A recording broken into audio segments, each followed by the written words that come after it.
Have you been watching Jeremy Paxman on a Monday evening, 9 o'clock? No, because I go out to work. That's what time I actually go out to work. You are missing a really good educational programme. Okay. Because we've always said Stafford Radio here, we like to amuse, entertain and educate. Yes. So I've been going off on the educational theme. Mm-hmm. But Jeremy Paxman's been putting together a really, really good programme on the Great War. Yes. Now, I know it's going to come out on DVD, so I'll probably get it on DVD, because... As I said, I go out to work at 9 o'clock, so I do miss it. I could rewind it and watch it on the next day, so I could do that. Well, during the Great War itself, he hasn't actually touched on that, but Stafford played quite a big part in the Great War. And during the Great War, military training camps were constructed around the country, including our own Cannock Chase. Did you know that? Yes. Yeah. To train the thousands of young men who'd enlisted for the army. The 2 Cannock Chase camps were little small towns, really, complete little small towns with living accommodation, training grounds, recreational amenities, office, army buildings, the whole lot, including a railway line. It used to be known as the old Tackaroo. And it had a huge impact not only on those who trained there, but also the local population. And many postcards of the camps were produced, many of which were sent home by the soldiers to their loved ones. And to commemorate the centenary of the start of the First World War, there's a chance to see a unique exhibition of postcards, which include the fascinating images of the camps themselves and the men who trained there and what life was like. Fantastic. It's on until February the 28th. You'll find it if you go onto the internet web thingy, Yeah. Museum of Cannock Chase, just put that in. It's free entry, we like free entry, and it's between 11 o'clock and 4 o'clock, and it's worth going to see, as I say, because there's so much going on to commemorate the centenary. That's good. And a few weeks ago we had the Eccleshall War Memorial project in. We did, yes. And they were extremely interesting, and we were contacted by another little project that's going on, and it turns out there's loads of projects going on in our area. There's the 6 Great War projects. We've got Our Lady in St John the Baptist Church in Ashley, we've got one in Broughton, Croxton, Hales, Mucklestone, and we've also got one at Loggerheads. And in a few minutes' time we'll be talking to Eric, who's coming to tell us all about the Loggerheads War Memorial project, and I'm really, really looking forward to that because it is such an interesting and such an apt subject. Yes. So make yourself a cup of tea. I will. Put your feet up. Put the kettle on now. And we'll have a little listen in a minute to Eric. At Stafford Radio, we believe in quality, not quantity, which is why you'll only find us on air at weekends. Stafford Radio. Quality, feel-good radio, made in Staffordshire. Stafford Radio in the Broad Eye Windmill, which has been here 200 years and has seen an awful lot of history. And we like to get history projects into our windmill to talk about various bits and pieces that are going on in the area. And with the centenary of the Great War, a few weeks ago we spoke to the Eccleshall War project, and this week we're joined by Eric, who's coming to tell us about the Loggerhead War project. They've got a website, it's called thegreatwarproject.co.uk, but you can't beat having somebody in to come and tell you about it. No. So Eric's joined us. Good afternoon, Eric. Good afternoon, Carol. Absolutely delighted that you're sitting next to me to come in and tell us about the project itself. We're going to ask you, are the project, is it names of residents in the Loggerhead area itself, or is it... Most of the names will be in the vague area of the Loggerheads, because as you've already said, there are 7 war memorials in the area, and that's the problem we've got. There is actually not a war memorial in Loggerheads itself. I didn't know that. But that's the Loggerheads Parish Council area, but you've got, for example, 6 churches, but you've also got a plaque in Hugo Meynell School, which came from the original Ashley School, and I heard only 2 days ago there is another plaque over at Tyrley, which is near Market Drayton. Oh, right. And so all those names, we've got little groups looking at each of the war memorials to try and find out who these people were who very bravely gave their lives so you and I can enjoy the life we've got today. So how did you go about launching your idea? How did the project all start? It all started because I had difficulty saying no, and a friend of mine, Jan Baker, who is the chair of the Eccleshall Historical Society, said, Eric, do you know anybody who can use a programme called Publisher? I foolishly said yes, so I'm involved with theirs because they want to produce a book.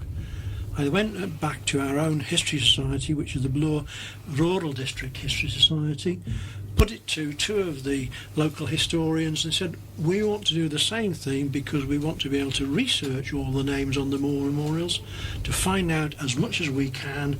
That information will then be stored on a website. Like you said, the website is already there, and also we hope to produce a book so these people are always remembered. And all the little projects that are going on, do you all communicate? Yes, I'm sort of the coordinator, and so basically at the moment we've got 2 or 3 people who are looking at each war memorial.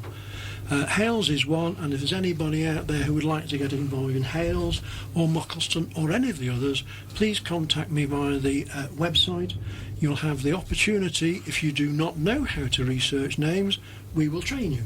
And how do you actually approach the research? How do you actually get into it? Well, once again, there is a free newsletter that goes out to all 1,500 homes in the Loggerheads area, produced by the Parish Council, apologies, the Loggerheads Community Information Shop. So a flyer has already gone out to all the homes in the area to tell them what we're doing, ask them to get involved. I mean, it may be they've got relatives who actually are linked to the names on the war memorials, and we would love to hear from them. They may have photographs, they may have stories, memories, artefacts, which we can look at and copy. And parish council records and church records. Parish council records, church records. One of the things I want to learn, because I'm a complete novice at the research, is to go over to the records office in Stafford, where you can research the old newspapers and things like that. And of course, just recently, something's been launched on the website, the Great War Diaries. That's right. I've had a quick look, but that's as far as I go. I think everyone's had a quick look and thought, once whoa. again, you see, where we are lucky or otherwise, our library in Loggerheads is not always open. And library services have given us permission to open it on a Friday morning, where one of our experts, Martin Holcroft, will train first of all myself and others, how do you research a name?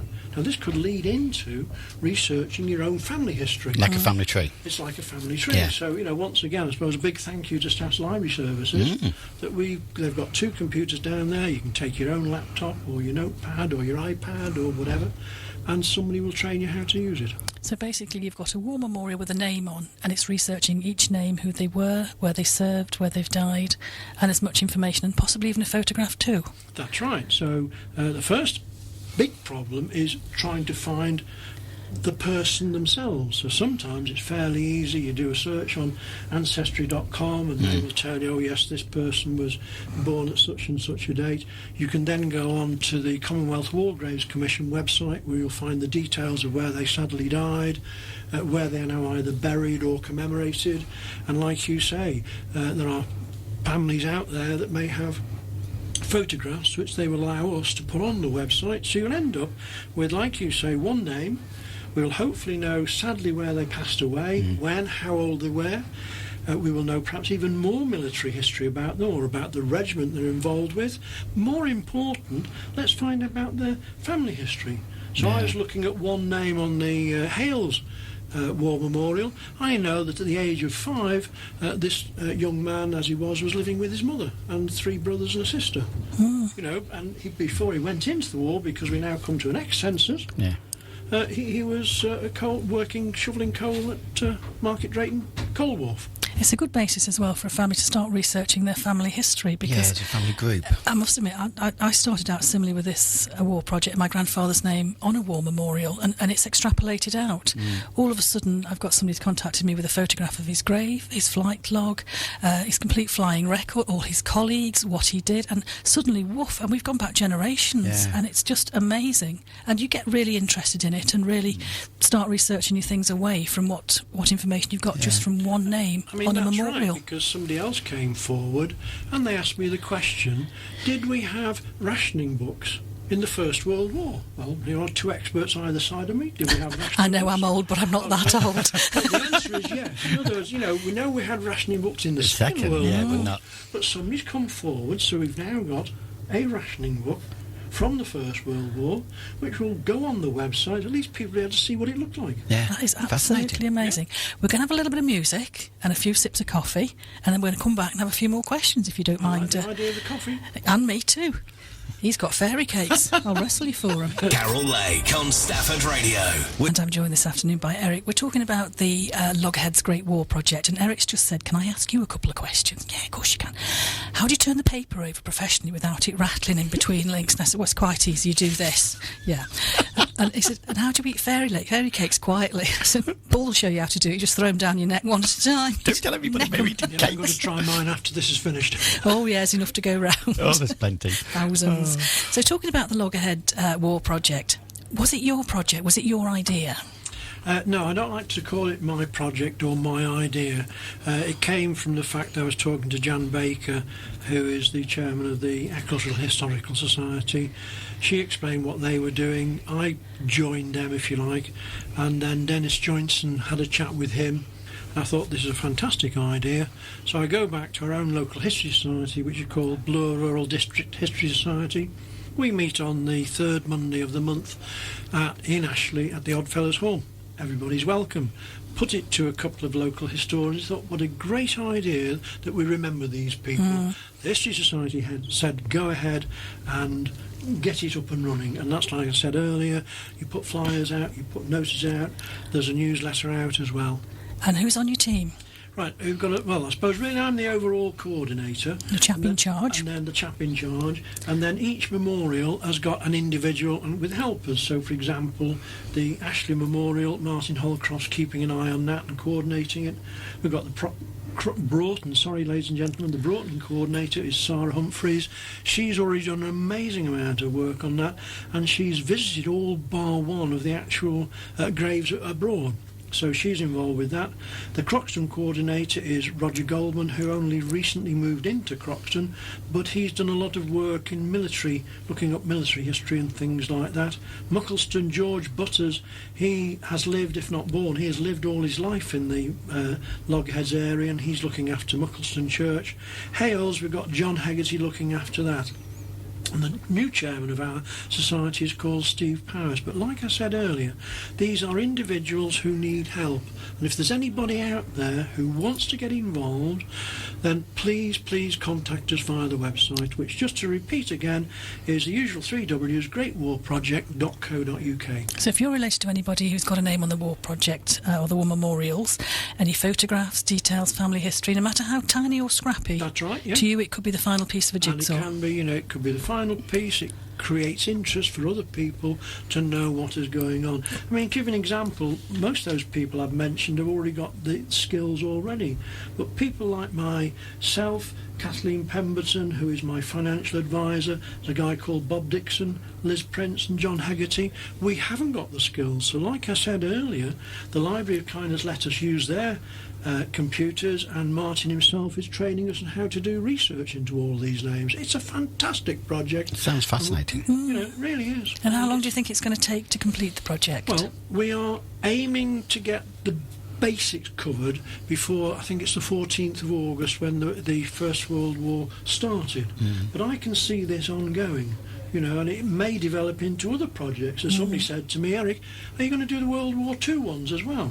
Now, this is a chap who can't say no. Bear in mind, this is a chap who cannot say no. So I think we know the answer to that question, Eric. The answer will be yes. I think the important thing about the World War II project is there's still a lot of people there who got memory. Still alive. And we want to talk to them eventually. Let's get this one out of the way first. Be quick. But eventually talk to them before, sadly, they move on to the next world. So the Great War Project, when it's complete, is all the information going to go onto your website? Yes, we're putting the information on the website as we receive it.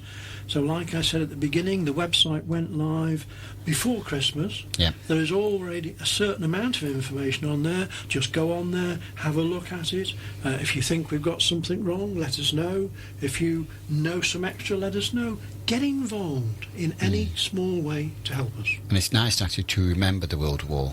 It is very, very important It's very to remember important. the war.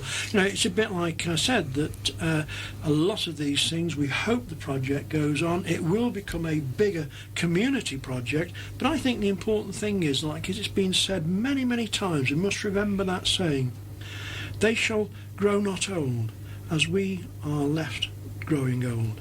Age shall not weary them, nor the years condemn. At the going down of the sun, and in the morning we shall remember them. And that's the legacy we want this project to be. We want to remember all these brave young men, and let's be honest, most of them were young men. They were, wasn't they? In the teens, some of them. That's right. They gave their lives. So the three of us and everybody out there, I believe this country of ours is great, as long as you don't live down in Somerset at the moment. But seriously, we've got our freedoms. We can say what we want, and a lot of it comes back to these young men. And it's thanks to people like you, Eric, and your team, and people like you who are keeping these projects going. that we will remember them. Yeah. So all hail to you. And if there's anybody out there who is related to anybody who's got the name on any of the war memorials in the Staffordshire area, but particularly in the Croxton, Broughton area, get in touch with Eric. He'd love to hear from you, he really would. His details are on the website. Get in touch with him. The website again is www.greatwarproject.co.uk, but I have to stress I am the guy at the front, but I could not do it without the fantastic support of the people who are already working, beavering away and finding out. So please, please, please, if you want to know anything in any small way, get in touch. Get in touch or contact us here, info@staffordradio.com, and we can pass your details on. Thanks so much for coming in. I really do wish you all the best with your project. Thank you very much. think it's superb, and I have said to you, like all the little projects that are going on in and around Stafford and all over the country, because we have listeners in this country and abroad, when you've done your project, make sure that you archive it with Q at the National Archives, because everything there, then everybody in the country and the world will eventually have access to it.